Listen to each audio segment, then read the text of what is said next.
બેન ડૉક્ટર સાહેબને કહે, સાહેબ આ ડોક બહુ દુખે છે, આ ડોક આમ નથી થતી, આમ નથી થતી. ડૉક્ટર સાહેબે આમ તપાસ બપાસ કરી અને ચિઠ્ઠી કાંઈક લખી દીધી. બેન સીધા ગયા મેડિકલે બેન ગયા ને તો મેડિકલ વાળો કે, બેન આ દવા અહીંયા નહીં મળે. તો ક્યાં મળશે? તો સામે ઓલી મોબાઈલની દુકાન રહી ત્યાં મળશે. મોબાઈલની દુકાન થોડી દવા મળે, ઘરે ત્યાં મળશે. આમાં સાહેબે એ કે લાંબી પિનનું ચાર્જર લખી દીધું. દવા લખી જ નથી, લાંબી પિનનું ચાર્જર.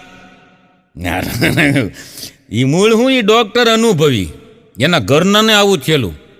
અમુક બહેનો એના બારે વાતું કરે ને મમ્મી સાથે, 2 કલાક વાતું કરે, 2 કલાક તો ડોહી બેટરી રહે નહીં. એટલે પિન આમ ભરાવી, ચાર્જર ચાલુ, ટૂંકો વાયર હોય ને એટલે ડોક આમ રાખવી પડે. એમાં દુખતી હતી, વાયર લાંબો રાખ. હવે આવા ડોકના દુખાવા